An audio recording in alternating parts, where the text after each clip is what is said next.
Excellences, Messieurs les Premiers ministres, chefs du gouvernement, Messieurs les ministres d'État, ministres de l'économie et des finances, Mesdames et Messieurs les membres du gouvernement, Mesdames et Messieurs les membres du cabinet du président de la transition, Mesdames et Messieurs les représentants de la présidence de la République, Mesdames et Messieurs les chefs des institutions de la République, Mesdames et Messieurs les chefs des forces armées de défense et de sécurité du Mali, Mesdames et Messieurs les représentants des missions diplomatiques, consulaires et des organisations internationales accréditées au Mali, Messieurs les gouverneurs du district de Bamako, Mesdames et Messieurs les gouverneurs des régions du Douala, de Koulikoro, de Bougouni, de Nara et du district de Bamako, Messieurs l'agent chargé d'expédier les affaires courantes du district de Bamako, Madame la secrétaire générale chargée d'expédier les affaires courantes de la commune 6 du district de Bamako, Messieurs le coordonnateur des chefs de quartier de Bamako, Mesdames et Messieurs de la presse et de la communication, Excellences, Mesdames et Messieurs, honorables invités, en vos rangs, grades et qualités, tout protocole observé. Permettez-moi, en tout premier lieu, de rendre avec déférence un hommage appuyé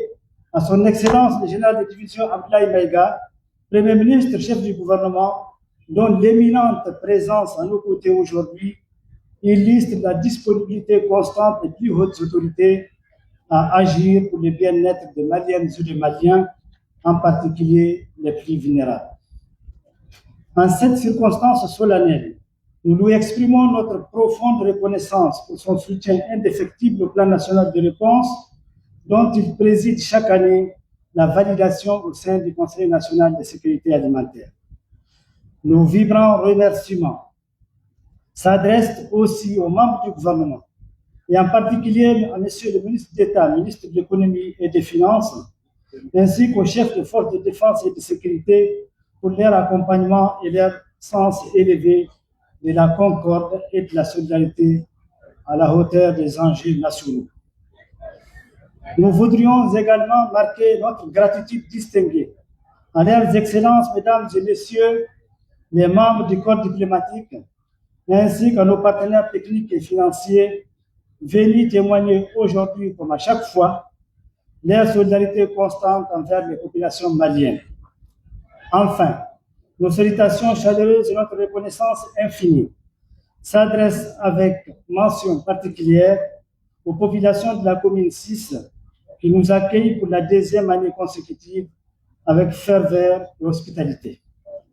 Messieurs les Premiers ministres, chefs du gouvernement, distingués invités, mesdames et messieurs, nous sommes réunis aujourd'hui pour procéder au lancement officiel du plan national de réponse au rythme de l'année 2026. Ce plan constitue une réponse vitale de la nation. Il traduit un lien d'attente, de sollicitude et de redevabilité et d'action entre les populations vulnérables et les plus hautes autorités du pays. Conscient de l'importance de ces liens, son Excellence le général d'armée Assimi Goïta, président de la transition, chef de l'État, a érigé la sécurité alimentaire au rang de priorité nationale. Sous son leadership, des mesures préventives vont favoriser l'accessibilité des denrées essentielles, notamment la stabilité des prix, l'approvisionnement des marchés domestiques en céréales de base, dont le mil, le sorgho et le maïs. Aussi,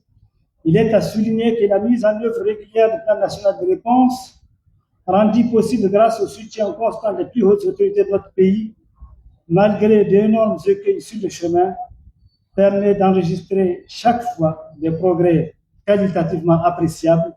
dans la lutte contre l'insécurité alimentaire et nutritionnelle. Monsieur le Premier ministre, chef du gouvernement, distingués invités, mesdames et messieurs, certes, des résultats encourageants sont notoires et nous ne pouvons que nous en réjouir. Pour autant, l'insécurité alimentaire demeure préoccupante dans plusieurs zones du pays, cuplisée, aggravée par la récurrence des chocs biophysiques et agroclimatiques qui hypothèquent les productions agricoles et les moyens de subsistance.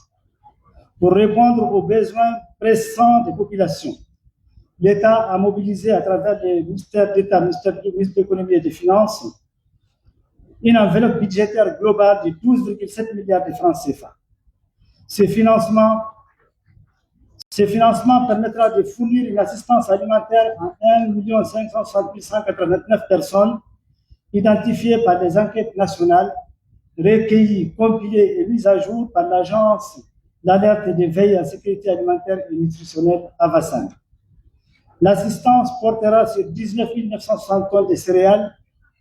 distribuées gratuitement dans l'ensemble des communes du Mali. Le PNR 2026 intègre également des actions de résilience, notamment des appuis aux éleveurs et pisciculteurs, la distribution gratuite de semences maraîchères, ainsi que la réalisation ou la réhabilitation des périmètres maraîchers. En appui à toutes ces activités, 12 200 kits alimentaires composés de riz, sucre et huile bénéficieront à 115 200 personnes soutenues dans le cadre de la mise en œuvre du programme Facilité alimentaire malienne, dans les 6 communes du district de Bamako et dans les centres urbains de Ségou et Sikassou. Du côté des partenaires techniques et financiers amis du Mali, le programme alimentaire mondial prévoit d'assister 365 543 personnes en insécurité alimentaire, fournir un appui au moins d'existence à 185 857 personnes et le renforcement des capacités des acteurs locaux et services techniques, le tout pour un coût global de 63,9 millions de dollars US, soit environ 36,3 milliards de francs CFA. La FAO prévoit d'appuyer les moyens de subsistance de 86 345 personnes avec un coût global qui avoisine 7,3 millions de dollars US, soit environ 4,145 milliards de francs CFA. La Chine met à la disposition du CSA 1930 tonnes de riz sous forme de dons au profit des populations vulnérables du Mali. La Fédération de Russie a mis à la disposition du programme alimentaire mondial 770 tonnes de pois cassés sous forme de dons au profit des populations vulnérables du Mali. Monsieur le Premier ministre, chef du gouvernement, distingués invités, mesdames et messieurs, l'ampleur des attentes et la récurrence des enjeux ont conduit à engager des réformes importantes au sein du dispositif national de sécurité alimentaire. Parmi les avancées majeures figure la mise en place d'une plateforme de suivi et évaluation permettant d'apprécier la mise en œuvre des activités de chaque partenaire, commune par commune, ainsi que la création de l'Agence de veille et d'alerte en sécurité alimentaire et nutritionnelle, Avasan, chargée d'assurer un suivi régulier à travers des évaluations périodiques réalisées et mises à jour tous les 2 à 3 mois. Un autre résultat probant engrangé avec panache est le développement de la facilité alimentaire malienne. Ce système innovant qui favorise l'accès à l'alimentation pour les couches modestes. En effet, vu l'engouement que connaît cette approche, suite à sa mise en œuvre dans les communes du district de Bamako et dans les communes urbaines de Ségou et de Sikasso, le commissariat à la sécurité alimentaire envisage son extension à d'autres centres urbains du pays afin de générer un plus grand accès des populations aux produits alimentaires essentiels. Monsieur le Premier ministre, chef du gouvernement, distingués invités, mesdames et messieurs, la continuation et l'approfondissement de toutes les réformes succinctement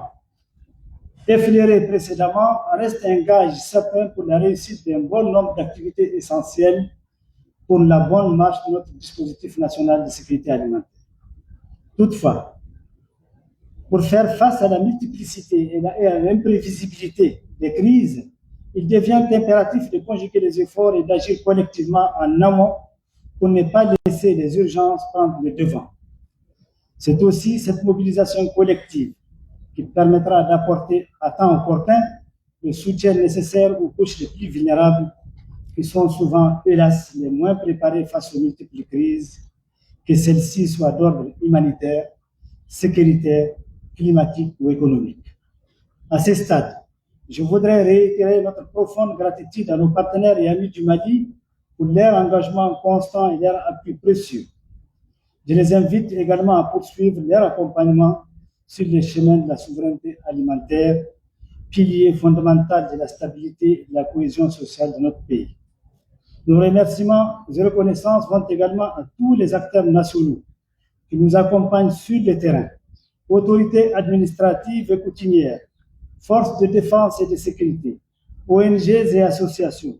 secteur privé. À tous, nous rappelons que l'apport de chacun participe de la réussite générale pour le bien-être de nos vaillantes populations. Monsieur le Premier ministre, chef du gouvernement, le départ des premiers camions que vous donnerez tout à l'heure pour marquer le lancement effectif du plan national de réponse 2026 constituera un moment d'espoir pour des milliers de nos concitoyens confrontés à des difficultés alimentaires. Seuls les bénéficiaires de cette assistance mobilisée grâce à l'engagement des plus hautes autorités et au soutien des partenaires techniques et financiers et amis du Mali sauront apprécier la portée de ces gestes empreints d'empathie et de solidarité nationale. Je puis vous assurer ici, Monsieur le Premier ministre, chef du gouvernement, que le commissariat à la sécurité alimentaire s'engage pleinement à assurer un suivi rigoureux afin que les populations vulnérables identifiées et ciblées reçoivent entièrement et en temps opportun l'assistance qui leur est destinée. Enfin, j'en appelle à tous pour faire de chaque lancement du PNR une occasion d'engagement collectif renouvelé vers l'objectif de fin zéro au Mali, dans un Mali en paix, uni et souverain. Je vous remercie.